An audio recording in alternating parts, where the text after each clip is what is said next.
As I said before, Mrs. Hines is going to give you guys a prepared statement on behalf of both her and her husband.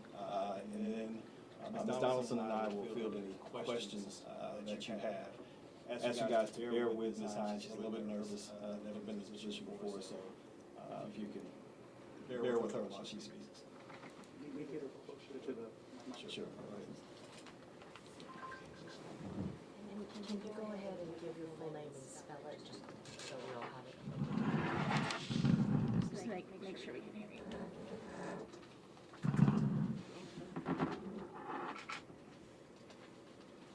My name is Deanna Hines. It's Deyyonna, Hines, Hines. On behalf of my husband and I'd like to first send my sincere condolences to the Alvarez family.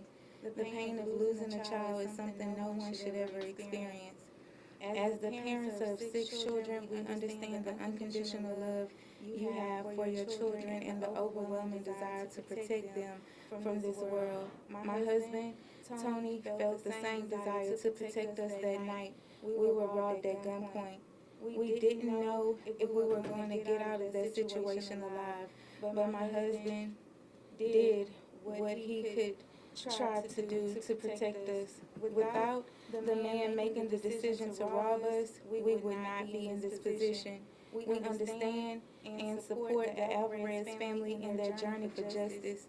We believe that justice is catching the man who is responsible for creating the awful tragedy that happened on that night and holding him accountable for the robbery, for the death of Arlene Alvarez, a beautiful young life, and for the death of Mary Jane. Because I know without a doubt in my mind that is the same God.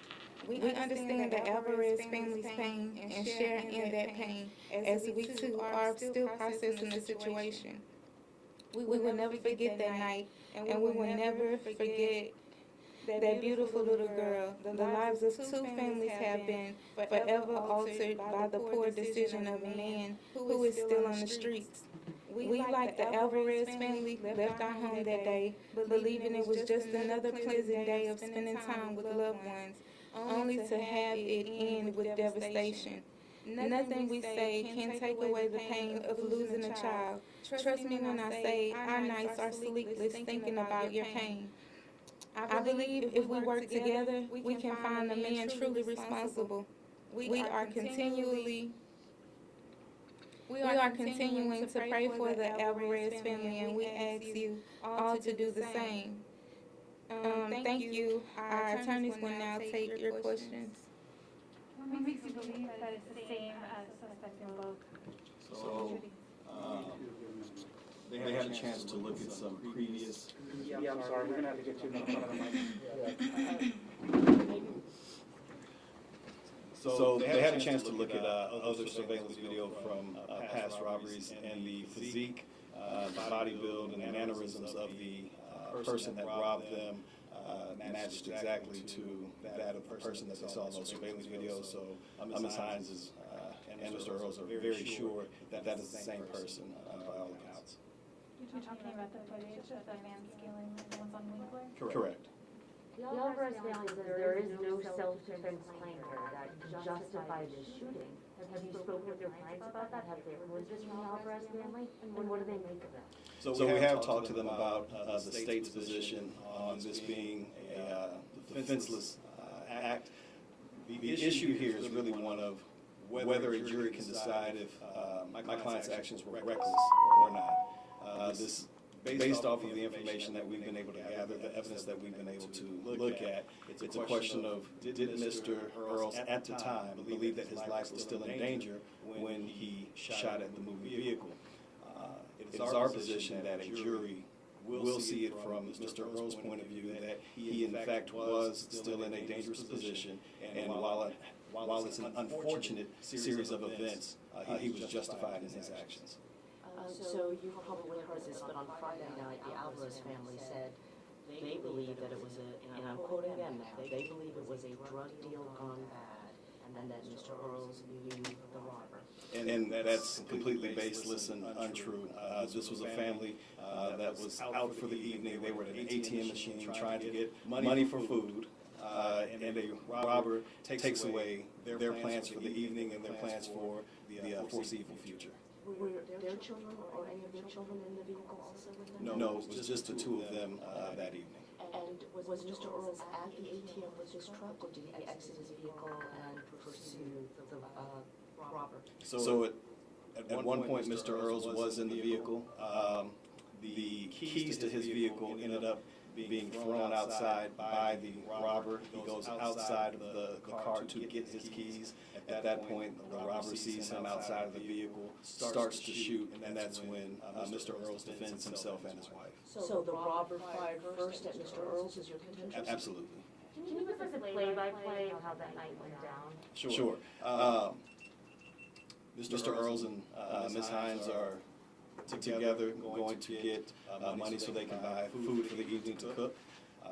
They pull up to an ATM machine thinking that this was going to be business as usual. At some point, a robber pulls up on them, walks up to them, has a gun pointed at Ms. Hines' head, asks them for their money. They're in a state of nervousness and franticness, trying to comply with his demands. They give them all that they have, including a check. He then asks for the keys to the car. He's given those keys, and it's for whatever reason he throws those keys away. At some point, he starts to walk away. That's when Mr. Earls gets out of his vehicle to pick up those keys. The robber sees him outside of the vehicle, and while pulling his gun towards Mr. Earls, starts to yell out exclamations, "I've got it, come get me." We don't know who he was talking to, or if this was just manic behavior from him. Mr. Earls is shot at. He then shoots as well because he actually had his gun on him at the time. During this interaction, there's a vehicle driving by slowly that Mr. Earls is able to see. They get, at some point, it's ironic that while this person is yelling out, "I'm going to get you," and shooting, that this car is driving past slowly at the same time. Mr. Earls at this point believes it to be part of the same operative actions of the robber. They get back in the car, try to drive away. That car that they saw before starts to back up. When that car backs up, Mr. Earls gets out of his car, trying to defend himself and his wife, shoots at that car, I believe twice. The car then speeds forward. Mr. Earls jumps back into his car, says, "Let's go," trying to get his wife out of the situation that they believe to be one of extreme danger to them. And unfortunately, those two shots that were shot in defense of himself and his wife are the actual shots that ended up hitting that beautiful little girl. Two questions. Is Mr. Earls licensed to carry? So he doesn't need a license to carry. He was in a position where he was legally within his rights to carry a gun. And everything about that situation, we believe and contend, was justified under Texas law. My apologies, that's right, the law has changed. So Mr. Earls was able to retrieve his keys from outside the vehicle? Yes, ma'am. In this, During the course of the robbery, when he believes the robber is walking away and things are safe enough for him to retrieve the keys, that's when he gets out of the car to get the keys. okay. And then he's got the keys and then Correct. gunfire. Correct. Exchange occurs. So how many times did this robber fire at this couple? There was at least one gunshot. We're not clear as to how many total, but there was at least one round fired before Mr. Earls returned fire. Mr. Earls, I know you guys just gave us a statement, but is there anything else that you guys want to say to the Alvarez family? You say you know their pain, but they lost their child because of a gun that y'all used. So I believe, and I'm going to speak for the family, we made sure to make sure everything that they wanted to say was within that statement. But after having talked to them, Mr. Earls is devastated by what's happened. He woke up that day thinking this was going to be another beautiful day for him with his wife, and ended up a tragedy for him. something that he never wanted to put himself into that position. This is a tragedy for the Alvarez family and certainly a tragic situation for Mr. Earls. Are there any regrets from that night?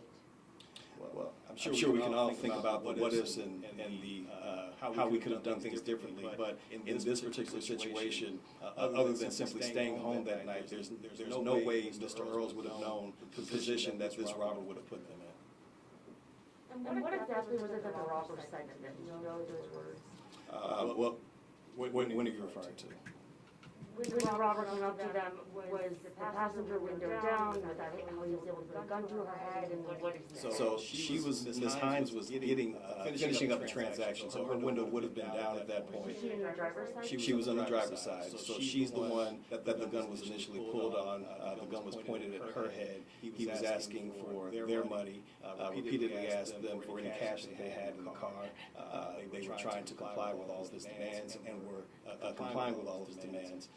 And at some point, when the robber sees Mr. Earls outside of the car, that's when he then starts to shoot at him. How much did he get away with? I know he took a check. There was some cash that was also taken. I don't want to say exactly how much was taken, but the real question is why would this robber have been in a position to be in that place at that time in the first place? So this was not a situation where anything that Mr. anything that Mr. Earls has done should demonize him for. The Alvarez family has taken issue with Chase Bank and their security. Are you guys also have issue with that security situation? Well, I think certainly if this particular place has been robbed before, there's obviously a need for heightened security at night for ATMs where innocent people are trying to get money to go about their day. I can't speak for the Alvarez family or what their lawsuit contends, but we know that this was a dangerous situation that should have never been a dangerous situation for them. I'm sure that on the civil side, the appropriate action will be taken. Our concern right now is making sure that Mr. Earls is able to maintain his freedom and have his day in court and show that he is not a monster, that this was not reckless, this was not intentional, and that the Alvarez family is able to find peace. Is this an ATM that is their usual go-to ATM? Is this their neighborhood bank? This is an ATM that they've been to before. I don't know if we can say it. They've been to multiple ATMs in the past. This is the one that they happened to go to that evening. And just so I'm clear, they recognize the man in the surveillance video released Friday by HPD as the man who attacked them? And it's their belief that he fits the same bills, the same mannerisms that they saw that evening. Okay, and that man looks similar to the man who shot and killed the other woman last fall. Yes. Is that correct? If they were to see if the suspect is able to be identified, are your clients, are they confident enough that they'd be able to identify the suspect in like a mugshot lineup? I believe that they have enough information that if they were to see him in a mugshot, a photo array, they could identify at least enough of him to say with confidence that's the person that robbed us. Are you aware of any other surveillance video aside from the one that was released Friday by HPD that might be useful in the case, perhaps showing gunfire by the robber? So we're looking into trying to find more surveillance videos from around the surrounding store locations. At this point, we're not sure if police have been able to canvass and find more surveillance, but we're actively investigating ourselves as well. Back here in the back of the room.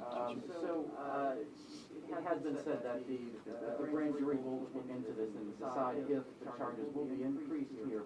Do you think that the initial robber should be charged with murder, or who should be held responsible as far as murder is concerned? Absolutely. I mean, this is a situation that was promulgated and instigated by one person. That person, sure.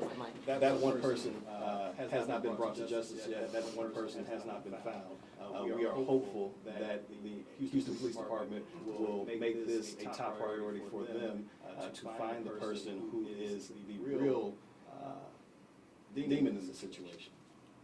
And I know it's difficult, but just curious, have you tried to reach out in any respect to the Alvarez family? So at this point, we've respected their personal space. I think that part of our reason for being here today was that we could publicly tell them, and the Hines and Earl's family could actually let them know, this is what we feel, this is where we stand with you, and they stand with the Alvarez family, regardless of what the situation currently looks like. And are you aware whether or not HPD has been able to recover shell casings from 2 different weapons than at the scene? So we have not gotten that information yet, so as the investigation is ongoing, we learn as they learn.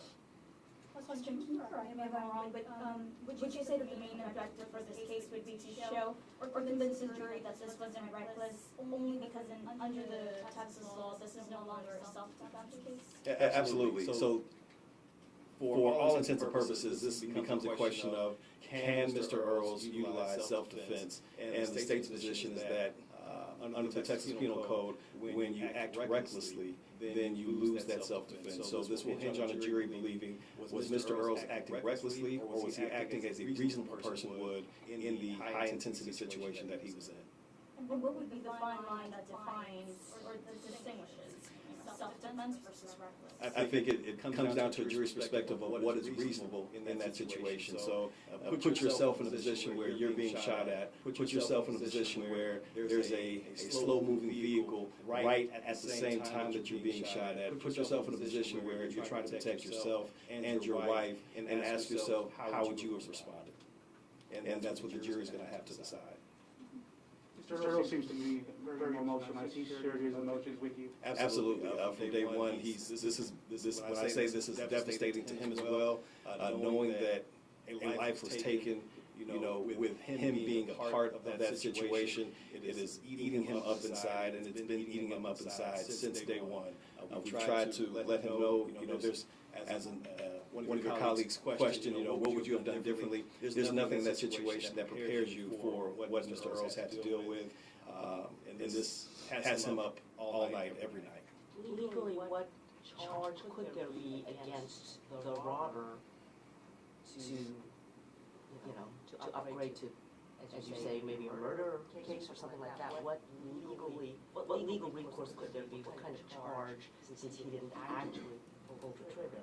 So legally, it could go all the way up to capital murder, which would be a murder that occurs in the commission of a robbery, so either a felony murder or a capital murder. I think Even though he didn't pull the trigger? he doesn't have to be the one to pull the trigger. So if someone dies during his commission of a robbery, that puts the onus on him and the responsibility on him. No different than a cop accidentally shooting a bystander or someone in the commission of someone else's crime. It's not the cop that's charged. It's the person that was committing the felony offense. Can you explain to us, why was that Ms. Hines gave this statement here today and why she's not telling? It's at the behest of his attorneys. We've asked him not to make any statements at this time. We don't want anything misconstrued, taken out of context, or used against him at court. So Ms. Hines has been more than willing to speak for both of them. But know that the hurt and pain and the empathy that has been expressed by Ms. Hines is echoed by Mr. Earls. Did he want to make a statement? Yes, he did, and we advised against it. So understand that he wanted to be vocal, and we told him it's not in his best interest to speak at this time.